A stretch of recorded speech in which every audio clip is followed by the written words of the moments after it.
Hi friends, இன்றைக்கி எங்கள் வீட்டில் சமையல் பார்த்தீங்கன்னா சாதம், கருவேப்பிலை துவையல் வச்சேங்க.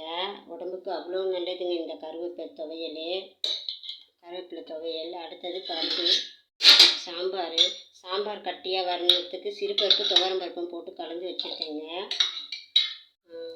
சிறுபருப்பு துவரம்பருப்பு போட்டு கலந்து வச்சுருக்கேன். பருப்பு கட்டியாகனா 2 உருளைக்கிழங்கு வந்து பொடியை நறுக்கி போடணும்.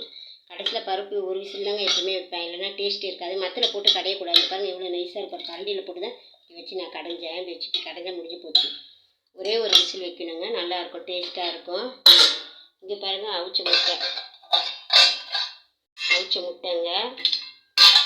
இதை வந்து எங்களுடைய கிச்சனோட ஆர்கனைசர். இது மேலே பார்த்தீங்கன்னா எண்ணெய் டப்பா, உப்பு எல்லாமே வச்சுருப்பேன். இது பார்த்தீங்கன்னா மசாலா ஜாமான் எல்லாம் வச்சுருப்பேன். இங்கே வந்து இஞ்சி பூண்டு பேஸ்ட்டு, கடுகு எல்லாமே எல்லாமே வச்சுருப்பேன். இதுதான் எங்களோட கிச்சன் ஆர்கனைசர். பாருங்கள், இதான் வந்து எங்கள் கிச்சன் ஆர்கனைசர். கீழே வந்து அரிசி எல்லாமே வந்து நம்ம வந்து வச்சுருப்போம். கீழே இது வந்து இருட்டில் அவ்வளோ கண்ணு தெரியாது. இந்த கருவேப்பிலை துவையல் வந்து அவ்வளோ டேஸ்ட்டாக இருக்குங்க.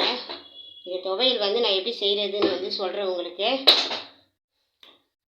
பாருங்க, இந்த துவையல் வந்து நான் உங்களுக்கு எப்படி செய்கிறேன்னு வந்து சொல்கிறேன் பாருங்கள். கடாய் எடுத்துக்கோங்க. சின்ன கடாய் எடுத்து வந்து கடாய் சூடாகணுன்னு எண்ணெய் ஊற்றணும். எண்ணெய் ஊற்றின பிறகு எண்ணெய் சூடாகணுன்னு 1/2 டீஸ்பூன் வந்து கடலைப்பருப்பு, 1/2 டீஸ்பூன் உளுத்தப்பருப்பு போட்டுக்கோங்க. உளுத்தம்பருப்பு போட்டு நல்லா பொன்னிறமாக வறுத்துட்டு சின்ன வெங்காயம் ஒரு 10 வெங்காயம் உங்களுக்கு தேவைக்கேற்ப போட்டுடணும், பொடியாக நறுக்குனது.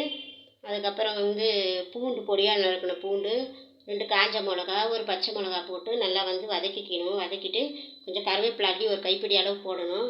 அப்புறம் கொத்தமல்லி தண்டு கொஞ்சம் போடணும். போட்டு நல்லா வதக்கிட்டு ஒரு 10 தேங்காய் போடணும். தேங்காய் மறந்துட்டு தேங்காய் ஒரு 10 போட்டு வதக்கிட்டு தேவைப்பட்டால் போடலாம், இல்லைன்னா நீங்கள் விருப்பப்பட்டால் போட தேவையில்ல. அதுக்கப்புறம் கொஞ்சமாக புளி போடணும். நான் வந்து புளி போடலை, புளி தண்ணி மட்டும் கொஞ்சமாக ஊற்றிக்கிட்டேன். ஆறின பிறகு அதுக்கப்புறம் புளி தண்ணி ஊற்றி கொஞ்சமாக வந்து உப்பு போட்டு அரைக்கணும். அரைச்ச உடனே கருவேப்பிலை துவையல் வந்து சூப்பராக இருக்கும். இந்த டிஷ்ஷு நல்லாயிருக்கும். இந்த மாதிரி சமையல் நீங்களும் பண்ணி உங்கள் குழந்தைங்களுக்கு கொடுங்க. கருவேப்பிலை வந்து வெஸ்டக்கில் தூக்கி போட முடியல. இன்னும் அவ்வளோ உடம்புக்கு வந்து கருவேப்பிலை வந்து அவ்வளோ நல்லது வந்து கருவேப்பிலை. இந்த மாதிரி உங்கள் குழந்தைங்களுக்கும் நீங்கள் செஞ்சு கொடுத்து சாப்பிடுங்க. நம்ம வீடியோ பிடிச்சிருந்தால் லைக் கொடுங்க, சப்ஸ்கிரைப் பண்ணுங்கள், கமெண்ட் பண்ணுங்கள். மறக்காமல் சப்ஸ்கிரைப் பண்ணாதான் நாங்கள் போகிற வீடியோ ஒவ்வொன்றுமே வந்து உங்களுக்கு வந்து வரும். ஓகே, பாய்.